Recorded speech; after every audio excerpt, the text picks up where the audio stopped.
Sain tasain yang artinya halo Robahaners, dimanapun kalian berada, bagaimana kabarnya? Kembali lagi bersama saya John Still in the house. Sebuah film berjudul Fallen tahun 1998 akan menceritakan tentang seorang detektif kepolisian yang mencoba memecahkan kasus tidak masuk akal, yaitu terkait munculnya beberapa orang yang melakukan pembunuhan dengan metode atau cara yang sama, sedangkan mereka semua tidak mengenal satu sama lain. Misteri apa yang sebenarnya ada di balik kejadian itu? Yuk, langsung saja pasang handsfree, simetriskan posisi rebahan, kencangkan celana dalam, selamat menonton dan cekicrot. Get it when I get back.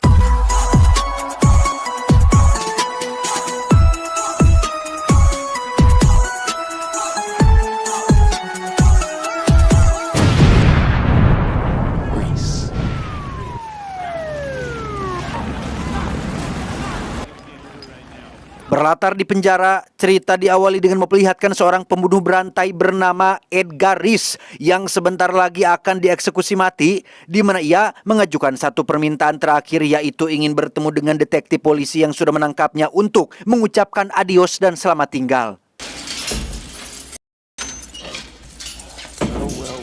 Dan inilah orang yang dimaksud, John Hobbs, sang detektif polisi yang dikenal jujur dan tidak julid, di mana saat John sedang duduk tenang mendengarkan ocehannya, tiba-tiba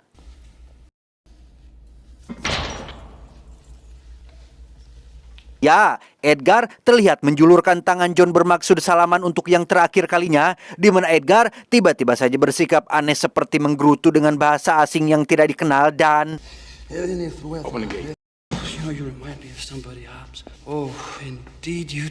ketika John akan pergi, Edgar pun bertanya,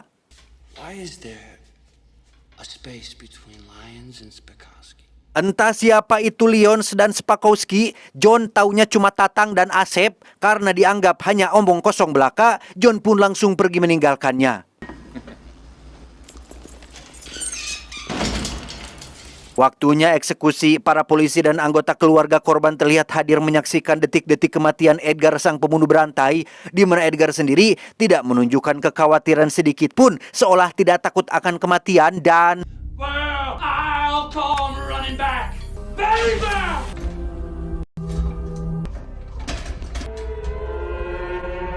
tepat setelah Edgar maut, sesuatu tak kasat mata keluar dari tubuhnya dan mencari orang baru untuk dijadikan rumah selanjutnya. Entah entitas apa ini, ia memilih tubuh seorang polisi muda untuk menjadi hunian barunya.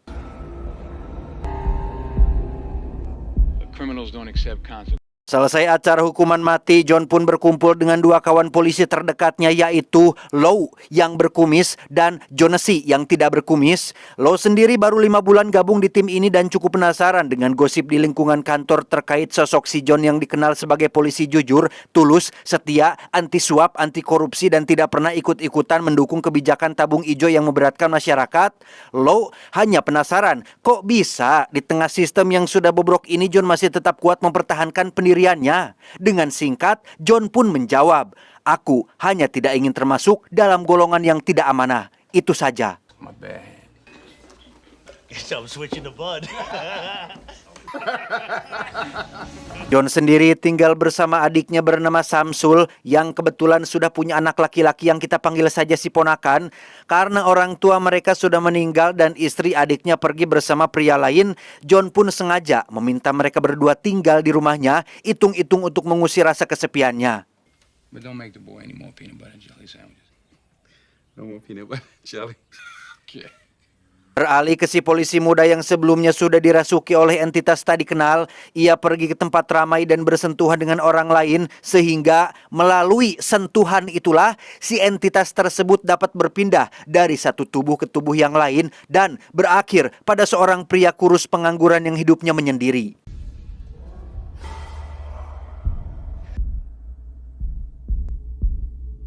Keesokan paginya, si pengangguran terlihat sedang berada di kamar apartemen milik orang lain, sarapan sereal dengan tenang tanpa menunjukkan rasa bersalah, padahal apartemen itu adalah milik seseorang yang sudah ia habisi di dalam kamar mandi.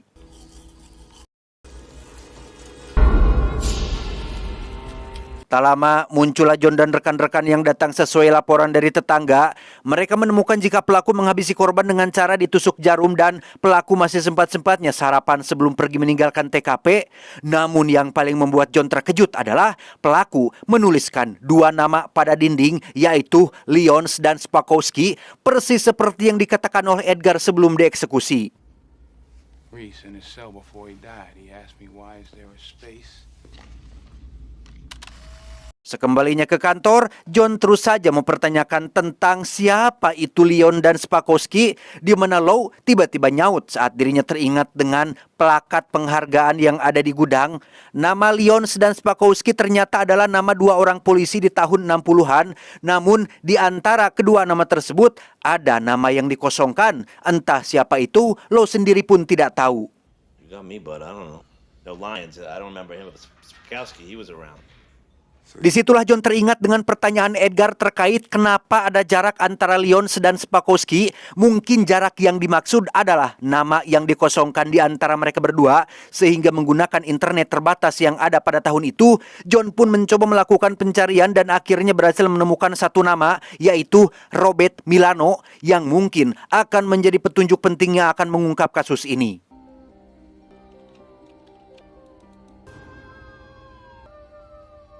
Keesokannya di kantor, John langsung melakukan penyelidikan terhadap sosok Robert Milano yang ternyata tewas akibat bundir. Tak lama, ia mendapat informasi kalau Robert Milano memiliki seorang anak perempuan bernama Greta Milano, sehingga tanpa buang waktu, John pun langsung berangkat menuju ke alamat rumahnya.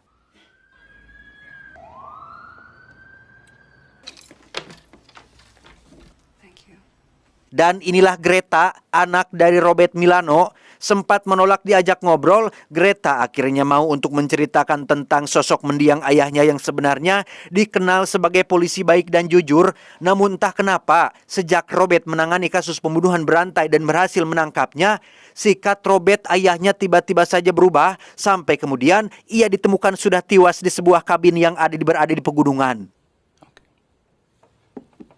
Okay. Very much. For the coffee as well. Sepulangnya dari rumah Greta, John langsung kembali ke kantor sesuai permintaan dari atasannya yang katanya sudah memanggil seorang profesor ahli bahasa yang didatangkan langsung dari Tasikmalaya. Karena kasus ini masih berkaitan dengan sosok Edgar si pembunuh berantai, maka sangat penting untuk mengetahui apa yang sebenarnya Edgar katakan atau lafalkan sesaat sebelum ia dieksekusi. Apakah hanya yeping alias omong kosong atau memang ada artinya? Setelah melihat rekaman video Edgar, Profesor pun mengkonfirmasi bahwa kalimat yang Edgar ucapkan adalah kalimat dari kitab suci yang diucapkan dalam bahasa Syrian Aramik yang katanya sudah berumur lebih dari 3.000 tahun. So you don't know what he's saying? Haven't the faintest. He's not too pleasant, is he? John pun semakin dibuat tidak habis pikir bagaimana seorang Edgar yang katakanlah kriminal dengan SDM rendah bisa menguasai suatu bahasa kuno. Apakah dia nge-cheat atau memang pernah kuliah jurusan bahasa di Cicahem? Entahlah, pusing. John pun memilih untuk melanjutkan penyelidikannya terhadap Robert Milano yang berkas catatannya masih tersimpan dengan aman di gudang. Di situ John tak sengaja menemukan sebuah peta yang merupakan lokasi kabin di pegunungan tempat terakhir jasad Robert Milano ditemukan. Thought that was you. What are you doing, more? Nice talking to you. All right, look. Tanpa buang waktu, keesokan paginya John langsung pergi ke pegunungan mencari kabin yang dimaksud. Berkat peta yang ia temukan, John akhirnya berhasil menemukan lokasi tersebut.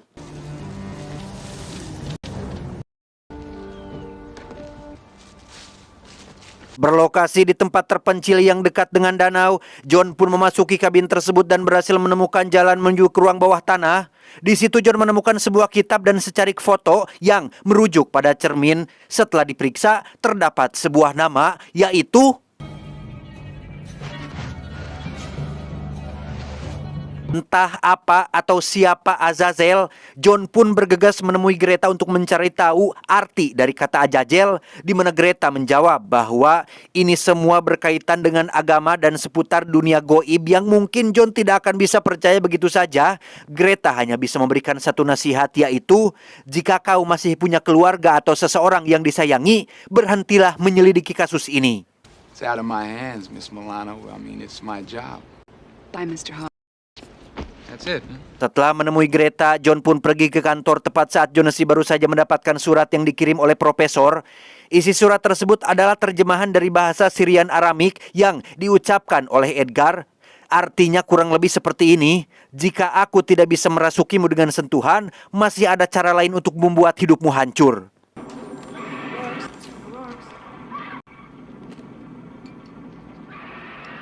Malamnya saat John baru pulang dari kantor, ia diikuti oleh sosok entitas misterius yang kini merasuki tubuh baru. Sosok itu terus mengikuti John dari belakang, tapi tidak sampai menunjukkan bebenguknya.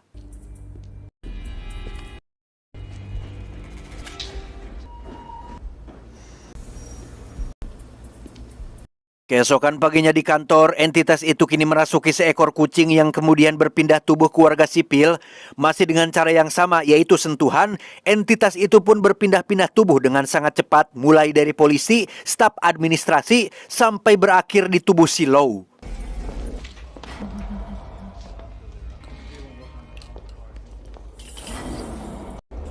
Dengan sikap dan cara bicara yang tidak biasa, entitas yang sudah merasuki tubuh Low pun mendatangi John yang sedang duduk kemudian berbisik.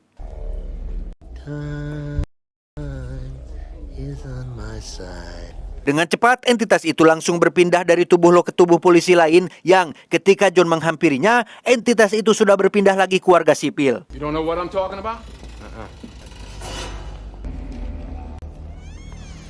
Ada yang janggal, John pun langsung mengikuti warga sipil itu sampai keluar tepat saat entitas itu baru saja pindah ke tubuh lain. Sehingga untuk memastikan eksistensi sosok tersebut, John pun dengan lantang memanggil namanya, yaitu I do know who you are.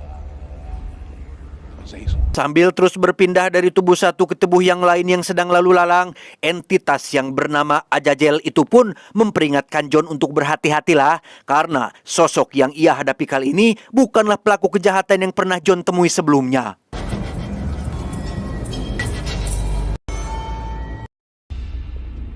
Makin penasaran dengan sosok Azazel, John pun kembali menemui Greta dengan mengatakan bahwa kali ini ia siap mempercayai apapun yang Greta katakan. Hingga akhirnya Greta pun menjelaskan bahwa Azazel adalah salah satu malaikat yang dihukum untuk turun ke bumi, dijatuhkan ke bumi atau fallen, dijatuhkan. Dikenal sadis dan suka berpindah tubuh melalui sentuhan, Azazel hanya punya satu pekerjaan, yaitu menebar kejahatan tapi tidak sampai korupsi timah. He was Azazel. Yes. So he tried to get inside. You remember he shook your hand. Alasan kenapa Azazel terus mengejarnya adalah karena John merupakan polisi baik dan jujur yang sampai detik ini selalu menjalankan tugasnya dengan baik. Ketika John bersalaman dengan Edgar di awal film tadi, Azazel sebenarnya sedang berusaha atau mencoba berpindah ke tubuh John tapi tidak bisa. Hal itulah yang membuatnya menjadi kesal dan merasa tertantang untuk mencari cara lain agar bisa menghancurkan hidup si John. Thanks for listening. Okay, thank you. Karena Greta dianggap ikut campur dalam urusannya, Azazel yang sedari tadi mengawasi dari kejauhan pun terus mengikutinya yang sedang berjalan pulang. Azazel merasuki tubuh seorang pekerja kantoran dan sempat mengancam akan merasuki tubuhnya, dan tiba-tiba Watch out. No, you...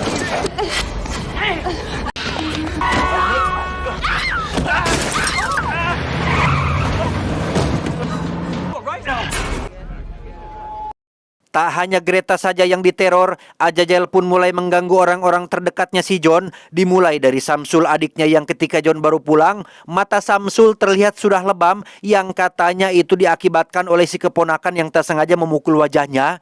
John langsung memastikan keponakannya tidak dirasuki dan bergegas keluar menemui anak tetangga yang disitulah Azazel berada. You leave my family alone. You come after me, and I'll come after you and your son. Sempat terlibat kejar-kejaran dengan anak tetangga, Azazel langsung pindah ke tubuh seorang pejalan kaki yang kebetulan punya sebuah pistol di dalam mobilnya. John terus terlibat baku tembak dengan pria tersebut sampai akhirnya Put the gun down! seperti sebelum-sebelumnya, ketika tubuh inangnya sudah mati, Azazel langsung mencari tubuh lain untuk ia rasuki.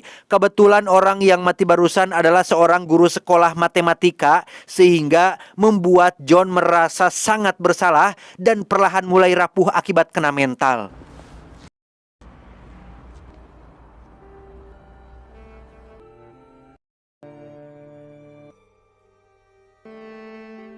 Kejadian ini cukup memancing perhatian khalayak ramai terkait seorang polisi yang tanpa alasan jelas menembak warga sipil tak berdosa. Meski ada beberapa saksi mata yang melihat langsung kejadian yang menyatakan bahwa John melakukan pembelaan diri, tetap saja orang yang John tembak itu adalah seorang guru matematika yang kebetulan memiliki seorang istri yang sedang hamil. I'll get the hearing as soon as I can. Then I'll have to do. Karena polisi masih melakukan penyelidikan, John pun diperbolehkan pulang ke rumah sembari menunggu kabar selanjutnya. Di rumah, John mulai merasa gusar, khawatir, ragu, takut, cemas, dan lain-lain yang menandakan jika ia sudah mulai putus asa, yang memang itulah tujuan daripada Azazel melakukan ini semua. Body. Keesokan paginya ketika John baru bangun tidur, ia dikejutkan oleh sebuah tulisan yang tertera pada cermin, disusul dengan penemuan tulisan yang juga tertera pada dadanya si keponakan, dan yang paling membuat John terpukul adalah kematian Samsul adiknya akibat disuntik sianida, yang kemungkinan besar Azazel sempat merasuki tubuh si ponakan dan menghabisi Samsul saat dirinya masih tertidur.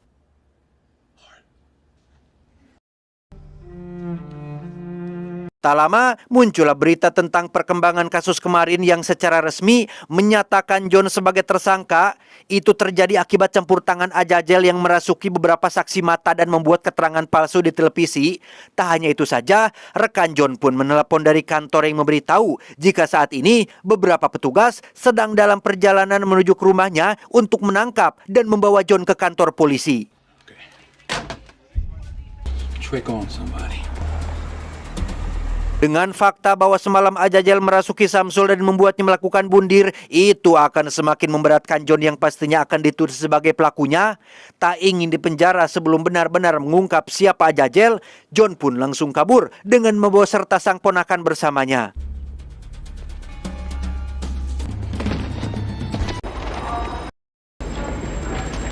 Di stasiun, John membeli sebungkus rokok padahal dia tidak mengudud. Entah untuk apa ia membelinya, John dan ponakan langsung melanjutkan perjalanan menuju ke rumah Greta yang dianggap sebagai satu-satunya orang yang bisa menolong mereka.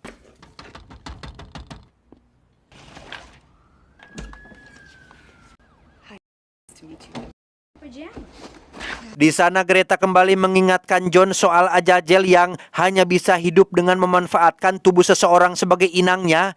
Azazel memang tidak bisa bertahan lama tanpa inangnya, tapi tetap saja dia sangat kuat karena ketika inangnya mati, maka Azazel hanya perlu terbang mencari tubuh baru. Tubuh baru mati, Azazel akan merasuki tubuh yang lain. Begitu seterusnya selama ribuan tahun yang lalu, sehingga mendengar John akan mencari cara untuk bisa mengalahkan Azazel, Greta hanya bisa terdiam karena menganggap itu suatu kemustahilan.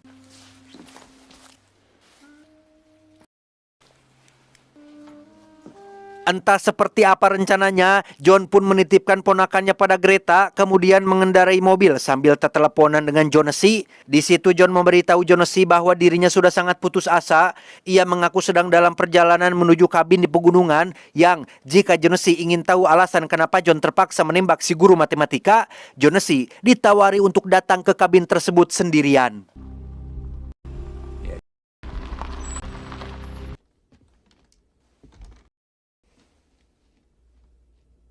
Singkat cerita, malam pun poek.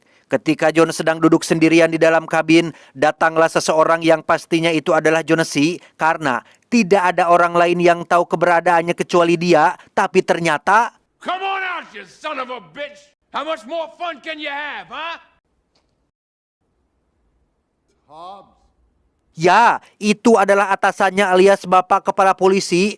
Tidak seperti yang dikira, Jonesy ternyata cukup ember dengan tidak menjaga amanah untuk datang hanya seorang diri yang ketika mereka berdua akan menangkap si John, tiba-tiba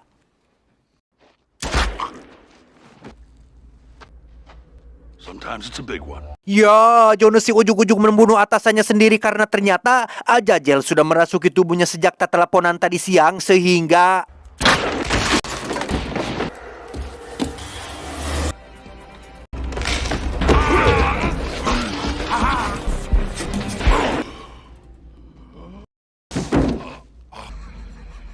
Dan ya, John berhasil melumpuhkan Jonesy yang secara teknis ada Azazel di dalam tubuhnya. Ini semua masih bagian dari jebakan yang sengaja John rencanakan untuk memancing Azazel ke tempat sepi. Karena ketika Jonesy sebentar lagi akan mati, Azazel tidak bisa mencari tubuh lain kecuali si John yang ada di sana. I need more time. Time for what, asshole? Dan seperti yang sudah dijelaskan oleh Greta sebelumnya, alasan kenapa Azazel tidak bisa merasuki tubuh si John adalah karena John merupakan polisi baik yang selalu amanah dan menjalankan tugasnya dengan benar. Tapi sekarang itu tidak berlaku lagi. Akibat John sudah menembak mati seorang guru matematika yang tidak bersalah. Meskipun itu dilakukan karena terpaksa, tetap saja hal tersebut membuat hatinya menjadi gusar dan merasa bersalah yang membuat Azazel bisa dengan mudah merasuki tubuhnya. What's this? Karena John sudah lebih dulu sadar akan hal itu, makanya ia sengaja membeli sebungkus rokok sewaktu di stasiun. Saat ini, rokok tersebut sudah dilumuri dengan cairan sianida yang ia ambil dari sisa suntikan yang membunuh Samsul adiknya. John pun mulai menyalakan udud beracun tersebut dan menghisapnya tepat saat Jonesy menghembuskan nafas terakhirnya.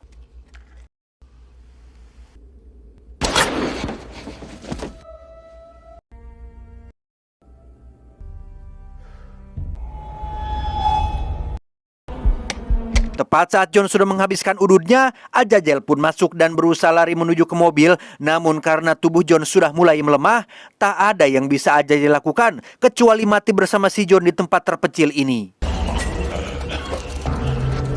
Can you imagine I for thousands going to die one game?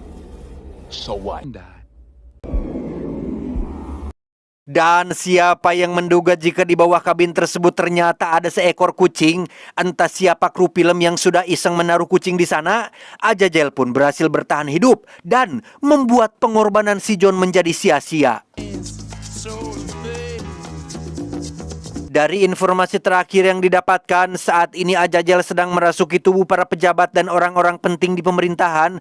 Terkadang Azazel membuat kebijakan konyol dan tidak masuk akal, kadang juga iseng mengambil sesuatu yang bukan haknya, sehingga entah sampai kapan Azazel akan menghentikan kejahatannya. Tamat, ending yang sangat mengazazelkan. Pesan yang bisa kita ambil dari film ini adalah jangan melawan makhluk goib. Itu, saya John mewakili jajaran direksi yang bertugas mengucapkan terima kasih dan sampai jumpa di video selanjutnya. Adios, gunting kuku Sailor Moon.